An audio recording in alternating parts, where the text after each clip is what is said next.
C'est à la mairie annexe de Saint-Martin que s'est tenu ce samedi le premier salon Créa Ludique. Un salon co-organisé par 3 associations, la Reine des Jeux, le Chevalier du Graal et les Centurions de l'Aisne.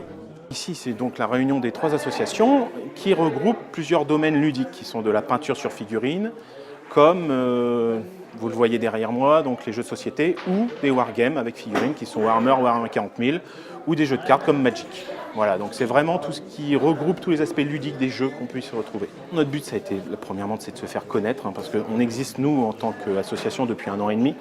Et c'est vrai qu'on essaye de partager notre passion avec tous les gens qu'on rencontre. Et je pense qu'un salon est fait justement pour rencontrer le plus de gens possible et toucher le plus de population possible. Donc, et en même temps, les gens peuvent découvrir tout ce qui est jeux de société, les nouveaux jeux de société, peuvent découvrir la peinture sur figurine qui maintenant a fait d'énormes progrès. Les peintures sont magnifiques et les jeux sont de plus en plus développés. Donc il ne faut pas hésiter à venir découvrir ces jeux. Chez nous, c'est à partir de 12 ans jusqu'à 90 ans, enfin même plus ceux qui veulent essayer de jouer, il n'y a pas de souci, ils sont très bien accueillis. La peinture, c'est du plus jeune au plus grand, il n'y a aucun souci, tout type d'âge et tout type de personnes. 30 minutes. Vous avez 3 envies devant vous. Pour réaliser ce que vous pouvez, le mieux c'est de faire les 3. Et après, on voit ce que ça donne. C'est justement l'évolution des jeux qu'on essaie de promouvoir. C'est vrai que le jeu de société d'antan, années 80, années 90, on le trouve effectivement un tout petit peu dépassé. Et depuis 10-20 ans, il a fait d'énormes progrès et on voudrait montrer justement que cet aspect du jeu qu'on trouve ringard, tout ça c'est à oublier. Les jeux se sont tellement développés et évolués, on a des jeux de gestion, de stratégie, des thèmes abordés différents qui vont du poilu de la Première Guerre mondiale à la Seconde Guerre mondiale ou les guerres futuristes, les guerres médiévales. Tout ça fait qu'on peut se perdre dans n'importe quel univers, on peut trouver n'importe quel univers dans les jeux de société. Voilà, c'est surtout ça, et essayer d'enlever cet aspect ringard justement du jeu de société qui a évolué de manière très positive depuis une vingtaine d'années. Nous, on est là pour les faire découvrir et il ne faut pas hésiter à nous demander. On a en référence plus de 300 jeux dans l'association.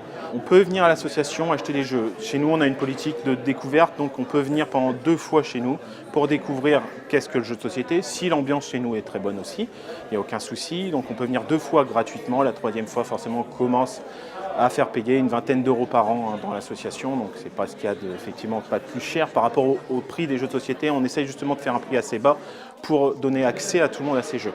Ensuite, le prêt n'est pas encore envisagé, c'est un de nos projets, effectivement. On essaye de voir pour envisager ça, mais on y réfléchit. Pour le moment, il ne faut pas hésiter à venir chez nous. Alors il y a un site internet, il y a un Facebook, il y a un téléphone, il ne faut pas hésiter à nous joindre, on est toujours disponible. Le siège de l'association est au 72 rue Constat, donc c'est la rue parallèle, rue du Général Leclerc, à Saint-Quentin, tous les mercredis et vendredis. Le mercredi, c'est de 20h à minuit et le vendredi, c'est de 20h à 1h du matin. À savoir qu'on fait aussi une journée par mois au musée d'Alincourt, où on est en partenariat avec le musée d'Alincourt, pour justement faire des soirées à thème. Voilà, jeux d'ambiance. On aimerait bien augmenter la superficie de l'exposition, effectivement. À terme, ce qu'on aimerait le plus, c'est avoir des éditeurs et surtout des concepteurs de jeux. Il y a des concepteurs de jeux français, genre Bruno Catala, extrêmement connus, qui font d'excellents jeux. On aimerait bien les voir. Alors c'est vrai que pour l'instant, on commence petit, mais on espère que plus tard, on arrivera à les inviter et à les faire découvrir au public de Saint-Quentin. Voilà. On n'avait pas de prétention, c'était notre première édition, on a organisé quelque chose, on a diffusé l'information au maximum. Ce qu'on voulait, c'est que les gens adhèrent à cette idée et viennent nous voir. Et ça fait plaisir de voir cet après-midi beaucoup de personnes viennent nous voir et viennent découvrir. J'ai vu un couple de personnes qui est venu jouer directement sur une table. Il ne faut pas hésiter à venir jouer justement. Voilà.